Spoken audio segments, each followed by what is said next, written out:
Más allá de sus logros y aportaciones deportivas al fantástico mundo de la lucha libre, y más allá aún de sus contribuciones creativas al nutrir con originales historias al cine de nuestro país, existe la fase menos conocida pero también quizás más fascinante y oscura de un hombre que parecería incluso rebasar con mucho a la sombra de su propio e inverosímil personaje. Bienvenidos a Más que Mucha Lucha, esto es...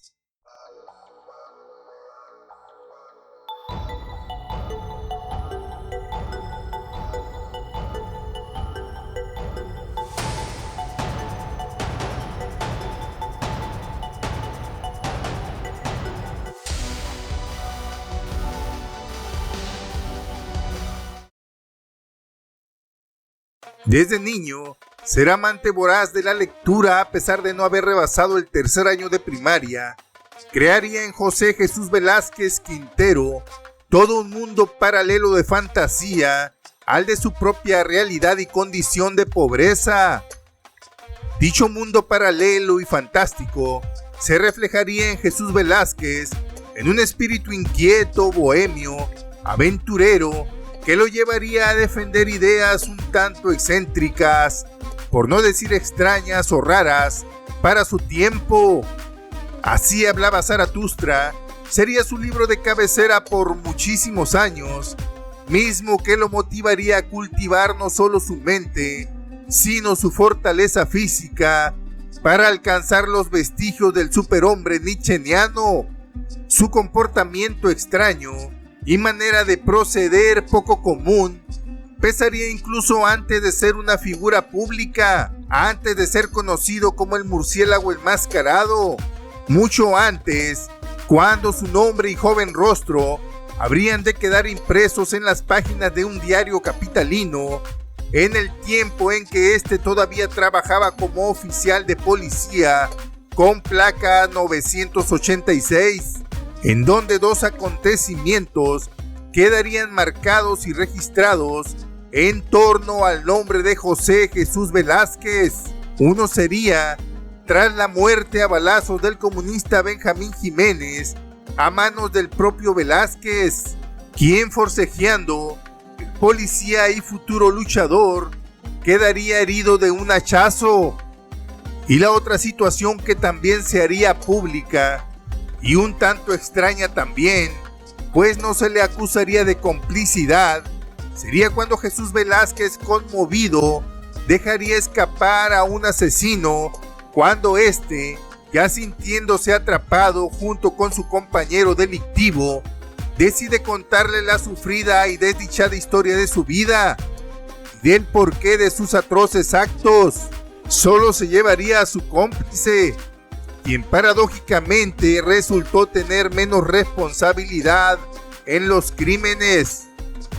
Pasado el tiempo, ya como luchador profesional, haría lo que nadie.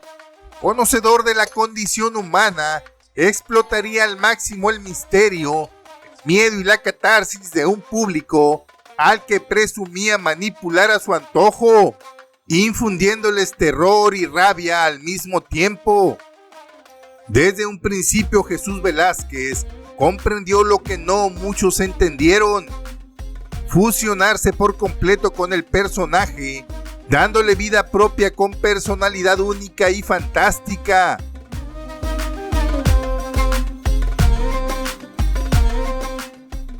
No serían pocas las ocasiones que sorprendería al público al instante de ser presentado sobre el cuadrilátero, pues en ese momento agitaba la capa como si fuese un murciélago humano, y de inmediato a contraluz salían revoloteando varios quirópteros.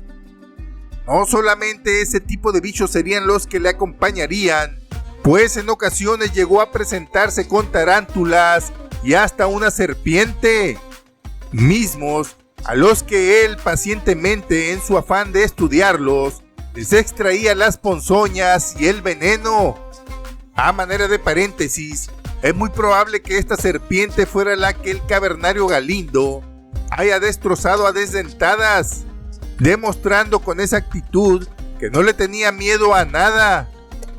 Según palabras del doctor Rafael Olivera, también conocido en las revistas especializadas de lucha libre como El Árbitro, recibiría extrañamente por parte de Jesús Velázquez un regalo de cumpleaños y un martillo, diciéndole que en cuanto lo abriera, fuera destruido. En efecto, así sería, pues dentro del paquete venía una enorme viuda negra. Si bien es cierto, Jesús Velázquez tenía muchos amigos dentro del medio luchístico, contaba también con un grupo de amistad selecta que disfrutaban de la bohemia, donde el canto, la poesía y la filosofía se hacían presentes. Olivera Figueroa llegaría a mencionar que dicho grupo llegaría a pertenecer a una especie de logia encabezado por el Murciélago Velázquez, donde luchadores comprometidos con su oficio se rigieron por los principios y lineamientos que marcaba un extraño pero fascinante ritual basado en el juramento del pancracio. Quizás todo formaría parte de una leyenda urbana, pero dicho juramento sí llegaría a ser exhibido.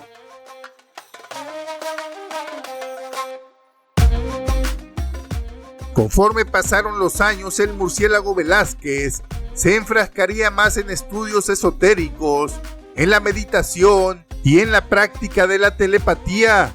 Llegaría a poner un consultorio en Tepatitlán a través de la medicina alternativa, pues entonces se había enfocado en estudiar la herbolaria, logrando cierta fama como curandero al aliviar a una niña que padecía leucemia en su fase terminal. Su obsesión con la muerte, lo desconocido y el más allá lo motivaron a querer experimentar sin morir a qué sabía la muerte. De hecho, el destino le daría la oportunidad de practicar la antropofagia, cuando al cruzar por la estación de Texcoco sería testigo junto con algunos amigos de la bohemia de un accidente de tren en el que este medio de transporte había partido en dos a un camión donde venían varios rancheros. Uno de ellos perdería la pierna y dejaría rastros de sangre y pedazos de carne. En papel periódico, Jesús Velázquez recogería un pedazo de carne cercenada.